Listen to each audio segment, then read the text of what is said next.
Ողջույն, ես Տիգրան Խզմալյանն եմ, այսօր 2026 թվականի հունիսի 23-ն է և մենք հերթական անգամ շրջում ենք ավազաժամացույցը։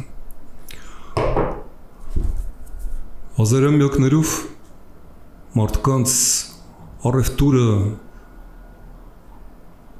արժեքների փոփոխումը, փոխանցումը, փոխարժեքը հանդիսանում են ոսկին և արծաթը։ Արժեքը այդ բառն անգամ ունի նույն իմաստը արժենտում, արգենտում, արգենտինա, արծաթ բառը, առավել ևս ոսկին։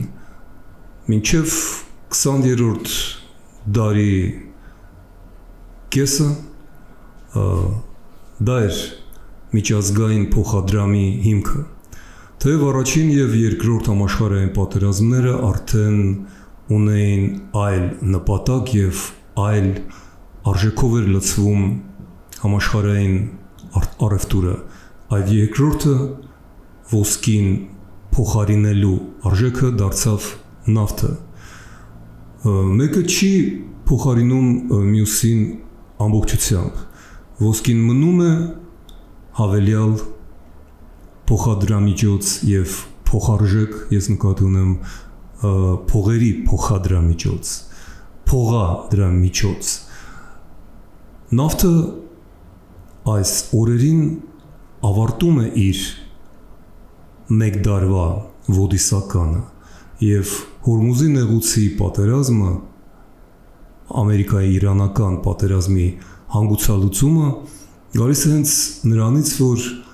նավթը թեև մնում է շատ կարևոր գործիք և լծակ համաշխարհային հարաբերություններում, այնուամենայնիվ կորցնում է իր մենաշնորհային բովանդակությունը, որը իմիջիալոց սկսվել էր ոչ այդքան վաղուց, ընդամենը կես դար առաջ, երբ 70-ականների սկզբին, 73-4 թվականներին նախագահ Նիքսոնը որոշեց փոխել ամերիկյան դոլարի բովանդակությունը ֆինանսական ոսկուց տեղափոխելով այն պետրոդոլարի, այսինքն պետրոլեումի, բենզինի, նավթի մեջ։ Հիմա վերջանում է նաև այս դարը, կամ ավելի ճիշտ կես դարը, և ինչ է գալիս դրա փոխարեն։ Ինչ։ Ինֆորմացիան, ինֆոբիտը, ինֆորմացիոն տեղեկատվական չափանիշը, չափը։ Եվ ինչի եմ ես սկսել այս մեր հանդիպումը, այս կարծես թե գործին չվերաբերվող զղումից, որովհետև օրվա լուրը, օրվա նյութը, որը պետք է դառնար շոկային և չդարձավ մեր երկրում, այն է, որ մեր համակարգչային օպերատորներից մեկը իր կապուղիները միավորում է ադրբեջանական ինտերնետի հետ։ Եվ մասնագետները թեև տատանվելով, կմկմալով ասում են, որ դե մեծ բան չէ, ինչ կա, որ համացանցը դա համաշխարհային կապ է, դրա համար էլ կոչվում է ինտերնետ, և World Wide Web-ը, համաշխարհային սարդոստայնը չունի սահմաններ, սուտ է։ Լավ էլ ունի, մեր հարևան Իրանը տասնամյակներով զրկված է դրանից։ Իր ուրույն, առանձին և աշխարհի հետ երբեմն չկապվող սեփական սարդոստայնն ունի Չինաստանը։ Դեպի այդ բաղձալի նպատակին է սլանում նաև Ռուսաստանը, մեկը մյուսի հետևից անջատելով մեսիջերները, Facebook-ը, Instagram-ը և մնացած համացանցային սոցիալական ցանցերը։ Եվ այս ամենը այլևս հեռավոր նորություն չէ։ Այսօրվանից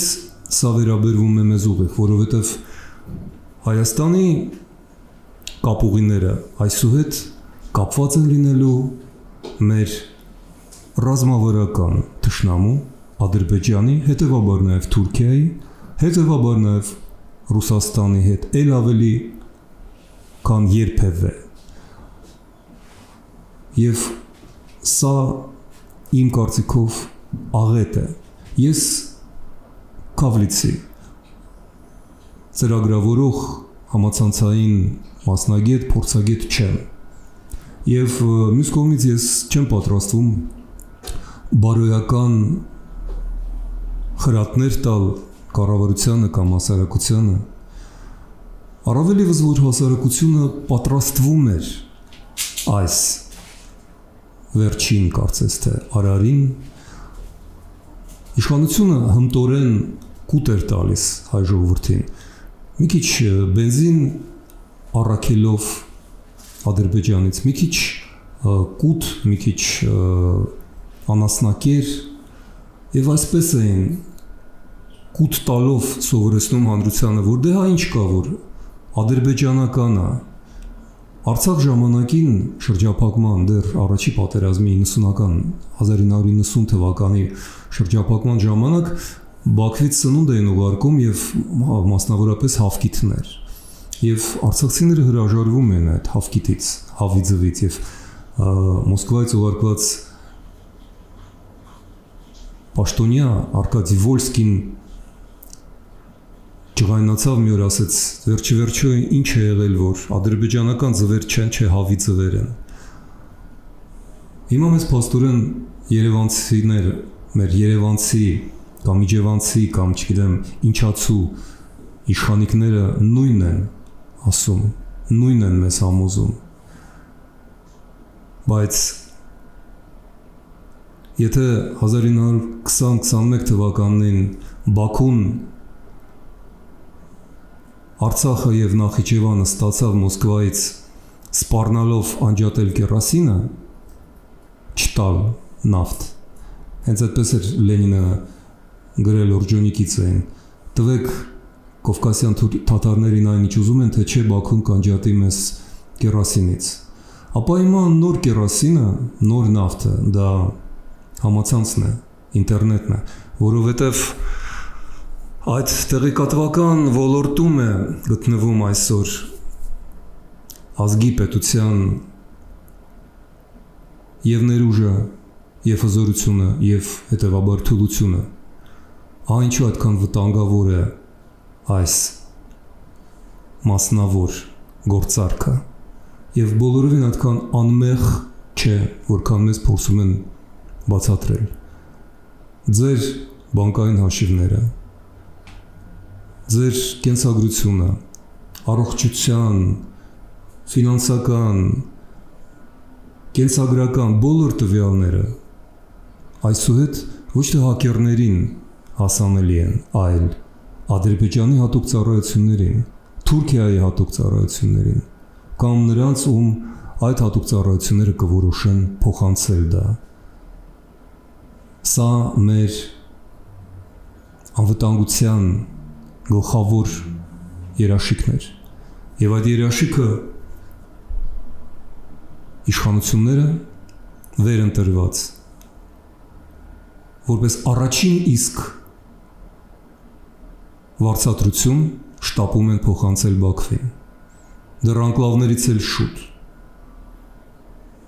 Եվ հարց է առաջանում, ինչու են իրենք այդպես անում։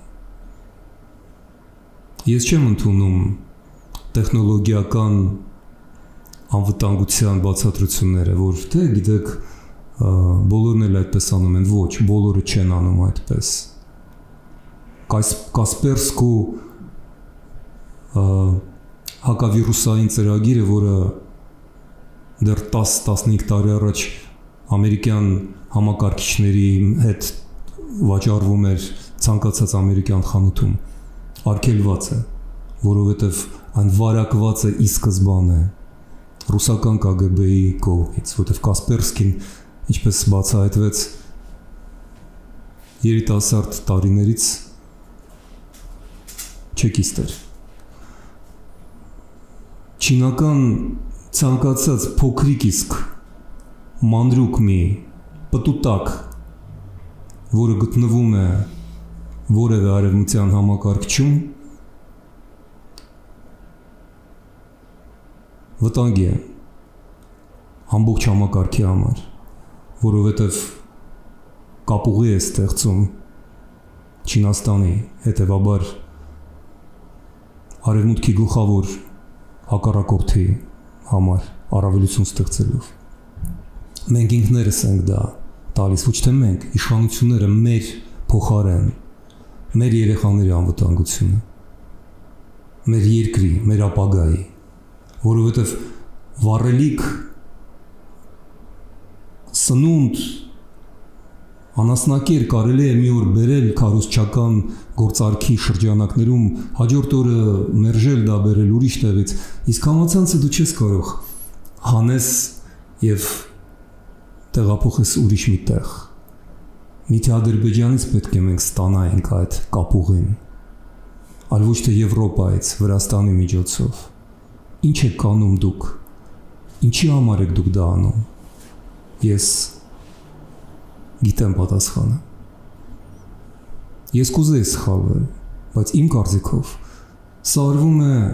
ավելի շատ հոգեբանական, սոցիո-հոգեբանական պատճառներով, որովհետև այս իշխանությունները իրենց անձնական, անհատական պարտությունը,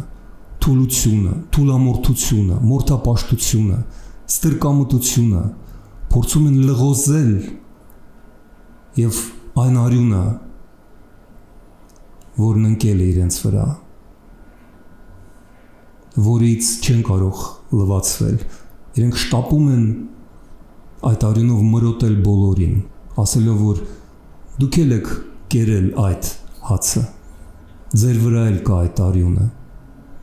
եւ 21-րդ դարի պայմաններում այդ կուտը, այդ հացը, այդ արյունը դա